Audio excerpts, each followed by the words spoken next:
My Life Illustrated by Raphael Katz, Chapter 1, 1961 to 1969, Early Life. 7 months pregnant with me, an infant in her arms, a toddler following behind.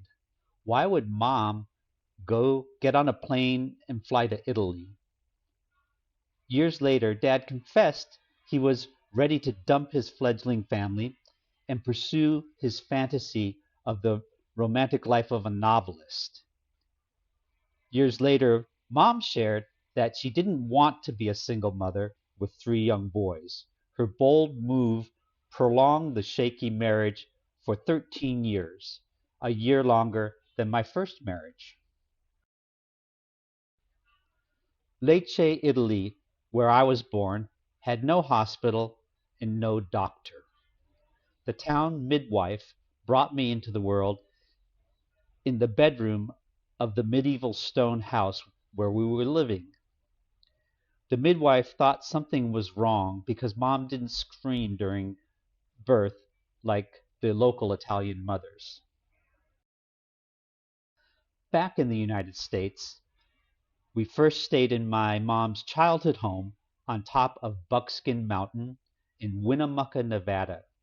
It was an isolated home in rough terrain which was snowed in for most of the winter. Finding a scorpion near the house is one of my early memories. Gold mining is what lured my grandfather to live on Buckskin Mountain. The big mine, which was now just an impenetrably dark hole in the side of the mountain and some deserted buildings, is what my grandfather devoted his life to. Looking into the mine, I saw impenetrable darkness. A cool, damp, pleasant smell of sulfur emanated from the mine shaft on a hot, dry day. Mom's dad died of black lung when Mom was still young. He carried the conviction that gold was in the mountain. He carried the conviction to his deathbed, but no gold was ever found. The first time I understood the concept of home was when we moved to Ithaca, New York, and lived in a tent in a park. The tent was home until one day there was a flood and the stream started flowing through the center of our tent. We had to grab our belongings and leave in a hurry. We moved to a house in a poor neighborhood that should have been condemned. I remember when a neighbor boy sat on the porch railing and it collapsed. A piece of the ceiling fell on my brother's bed one day.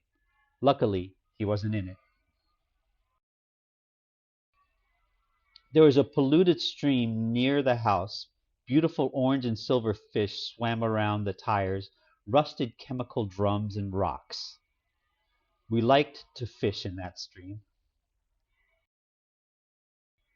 When I was walking on the street one day, a man threw a quarter at me, which bounced from my forehead and tinkled to the ground.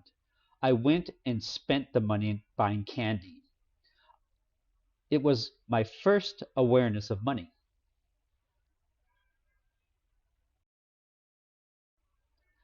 The first time I understood the frailty of the human body happened when I stepped on a piece of glass which cut a big gash in my foot. I was shocked when the doctor took out a needle and thread and sewed up the wound like he was mending a rag doll. My first crush was on a girl in the first grade that I had noticed since kindergarten. I decided to give her my most precious possession, some small black magnets. I followed her home one day, but I didn't have the courage to knock on her door. As my mom was working full-time and raising 3 small boys, my dad had returned to Europe for an extended trip. He was gone so long that I forgot I even had a father. When Dad showed up one day with exotic gifts, my brothers and I were excited. I got a tambourine with a hookah smoking bearded guy hand painted on the goat skin drum. The day civil rights leader Dr. Martin Luther King was assassinated by a white man, many angry people in our predominantly black neighborhood took to the streets shouting and lighting fires. One neighborhood boy came to our house to reassure us that our house wouldn't be attacked. My first three pets were a nervous dog named Grapes, a mature, calm, motherly cat named Cheery, and a chick that grew into a temperamental rooster named Peckalot. Peckalot was intent to establish that I was lower than him on the family pecking order. He terrorized me and chased me around the yard. My family thought I was exaggerating the menace. Ultimately, I had the last laugh when we slaughtered Peckalot and ate him in a stew.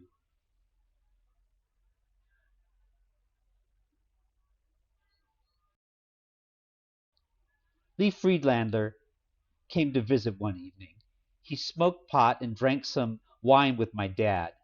They banged on mom's pots and pans along with to some loud music.